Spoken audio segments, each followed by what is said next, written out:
the fourth official is David Dunn. So what does Duff come up with? Oh, it's a goal chance already, and it's in from Carr. Dan Carr, a minute into his return to the League of Ireland, has put newly promoted Shelbourne in front against St. Pat's. No, flag up. Oh dear, the flag is up, it will not count. Yeah, the ball's drifted to the back post. Good, maybe if O'Driscoll leaves it, there's a Shells player, Moylan, coming in behind against the first one, but it's difficult to see whether he's offside on the first one. Is it that one there, O'Driscoll's offside, or maybe that one, Moylan's offside, because O'Driscoll has touched it on and Moylan's in an offside position. Oh, and there's a bad mistake, and Pat's in trouble here. Shells in, this is Moylan. Tricky feet from Moylan, just wide. It's another good chance for Moylan. I expect him to hit the target. It's a pull ball, and he get robbed in midfield. And he just gets it out of his feet here, and he shifts it really well and gets a strike away. Should be hitting the target from that distance. That's another half chance for Shelbourne. Daniel Hawkins, nice skill from him. Well, the turn and the spin away was, but they've given the ball straight to Dara Burns. He can shoot, great left foot. Oh, what a goal from Dara Burns. That is a stunner on the opening night of the season. And Shells architects of their own downfall, but Burns had so much to do, and it was down to a great bit of composure, a wonderful bit of skill, and a beautiful left foot to put St. Pat's in front in the 19th minute at Tolka Park. Oh, it's a brilliant strike. Hawkins gives the ball. He does really well here. Just looks up and plays a loose ball straight to him, Dara Burns. But he's only one thing in his mind, just to open out his body and bend it into that top corner. It's a brilliant finish from young Burns. A real talent, this boy. But he does really, he just checks back in, gets onto his left foot and bends it into the top corner. Brilliant finish. Oh, you could look at that all evening, but not if you're a Shells fan, I know, but this is beautiful. Yes, just that check takes Mark Coyle out again, doesn't he? He's going too quick, he checks back in and he smashes it with his left foot into the top corner. No chance for the goalkeeper. Shells have started the game really well, being the better side, but they find themselves a goal down through a wonderful strike. Shells kind of fluffing their lines a bit. Could so easily have been in front in the first 10-15 minutes. Referee lets advantage play on. Here is Burns looking for another one. Oh. He should have scored. He should have scored, our Burns. He knows that as well. Shells all over the place at the back again, leaving themselves isolated. 3v3 this time. It's a good ball from Doyle, picks out Dara Burns, and he just faces up the centre half, Cameron Ledwood, and he's just trying to, you see when he's trying to, again with that left foot, just trying to guide it and use the defender to bend it around into the far corner. Give it away. Here's Mark Coyle for Shelburne. Hawkins. J.R. Wilson. Oh! I think the keeper's taking a little step out for the cross, because I think we all thought he was going to cross it, wouldn't he? Maybe he's seen him, J.R. Walsh, just roll into his path here from young Hawkins. Watch the keeper just take a little step to see, go back the other way. If he gets across, in fairness, and we would have had it covered, but it's a good strike from J.R. Wilson, just can't keep it down. Coyle. Moylan, chance for him to run. Kane's cross, Carr on target. No trouble for Joseph Annan in the Pat's goal, but better from Shelbourne. Yeah, good play from Shelbourne. Moylan out to Conor Kane, fizzes in the ball into that near post. He gets good connection on it, but he just lets it hit him rather than connect with the ball. Don't put your foot through it, try guide it into either corner, but just lets it hit him, Dan Carr. Banquet over Owen Doyle's head. Dervin, Coyle, Hawkins. This is good football from Shelbourne. Dan Carr with the cross. Hawkins.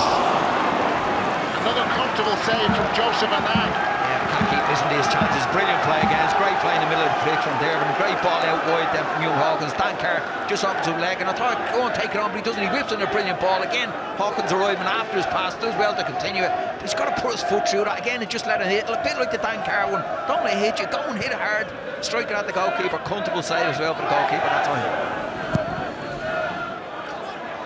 Not his best clearance. Kane for Shelbourne. Dervin and Coyle. Oh, Coyle too short. Here comes Mark Doyle for Pats as they go in search of a second goal. Doyle! 2-0! And again, it's a cheap giveaway ball from Shelbourne. It's a brilliant finish from Mark Doyle. He does really well. I'm sure there's a couple of Pats players that made great runs off me. Didn't use them, just use them as guides, and smashed the shot with his right foot. Keeper gets a hand to it, but finds its way into the corner again. Great counter-attack from Shelbourne, or from St. Pat's. Brilliant finish again to give the ball away cheaply here. Coyle underhit pass to O'Driscoll, and he drives on, runners each side of him, but he doesn't want to use Alan Doyle. Keeper be a little bit disappointed. It's close to him, maybe, is the only thing. We'll see it here. He picks it up really well. Shells again give the ball away cheaply. Gets across the Shells defenders. It's really close. It was the only thing. He goes down, gets a strong hand at it, and just can't turn it around the corner. Yeah, but it's a good finish from Doyle. He's been good as well. You know, since the start of the game, he's coming off that left-hand side. We said that he does come in and score goals. This time he hits it well. Keeper should do better for me. Stronger hand. It finds its way in the corner.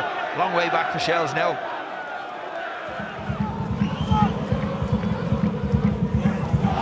Billy King, what a game he's had. He's going to have a goal! Lewis Webb couldn't do anything about that. Oh, it's brilliant play, Billy King. Like I said, he's been really good all night, but that time he just had one thing in his mind: cut across the ball and strike through it. It's a brilliant strike. Keeper's beating the whole end up, smashes off the post. Great strike from Billy King. Moylan, first touch just takes him away from Lennon. Moylan still going. Good feet again. Referee plays advantage. No, it was J.R. Wilson. There's no penalty. Referee was in a perfect position to see what exactly happened here. Moylan's hurt. Yeah, Breslin looked a little bit coy. He looked back at the referee. Didn't he? I'd like to see it again. Here we see it's good play again. Moylan. J.R. Wilson just trying to float into the back post. Oh, it's a handball.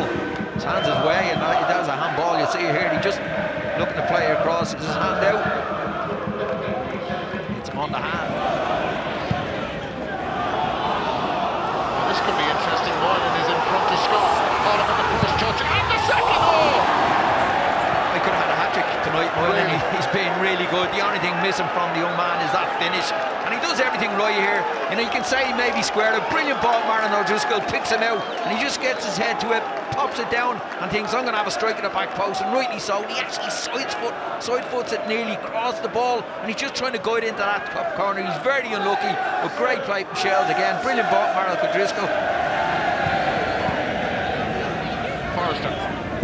Oh, he's having a go. Oh, and Webb saved it this time. It's been different class in the second half. Christopher Forrester on the ball, has picked his range of pass, and that time he just thinks, you see him open his body up and think, I'll get a strike away here, and he does a wonderful strike. Good save the goalkeeper, gets another strong hand that tips over there. Good height for him. Redmond's touch. And Forrester, that's headed off the line, I think, by Luke Byrne. And Webb has to tip it over. St. Pat's pushing again, looking for the goal that would put it beyond doubt at this late stage. More seconds wasted, looking for a touch on the near post was Owen Doyle. Oh, I don't know how that stayed out of the back of the net. I don't know how he got across from that angle, Owen Doyle, like you say, but it could have went in off anybody. Ricochet and fell to the right for a player, but Shells to clear it. Owen Doyle did really well to get that across goal. There it is, Pat. Just watching here, Owen Doyle just drops from him, he just pulls it across the goal, and again, as a Luke Byrne on the line, just clears it. Forrester, an exhibition of passing from him. Mark Doyle goes on the outside. J.R. Wilson there with him. There's the third goal. McClellan. It's been and is a very happy return to Tolka Park for St. Pat's. 3 goals, 3 points. They deserved every one of them. Yeah, what a touch again from Forrester in midfield. Like you say, class, a little bit of skill on pass, and a great run from. Here we see he just picks out a pass to Mark Doyle. Brilliant first touch, and just puts the ball into dangerous area. You see here, put it into dangerous area as a wide player. McClellan coming in off the other line, comes across. Doyle does really well, puts him into real dangerous area. McClellan comes across, gets across his full back, sticks it home with his left foot. Game over. It's game probably been over for a while. Congratulations, Tim. Last week you played really well, didn't get the President's Cup. Doesn't really matter, you started tonight like a train, really. I mean, 3-0, super result. Yeah, I think, listen, there's very little in the game, Tony, first half, and Darragh Byrne picks up a very good area when we're out of possession.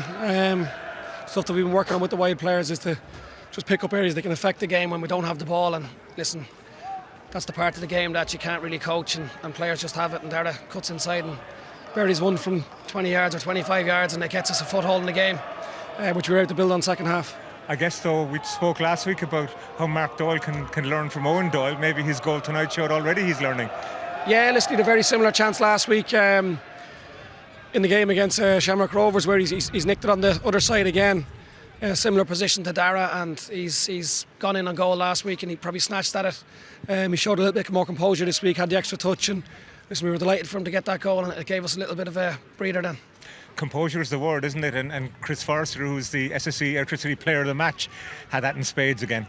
Yeah, and he's got the quality to match any player in this league, and many leagues will be perceived to be higher than this level. And Chrissy's had a great pre-season, and you can see in the last week, the President's Cup, he was very good. But tonight I thought he controlled it and controlled the game. And you can see for the third goal, he takes the ball down under pressure, slides it out to Mark Doyle, and Jay comes on from the opposite side again.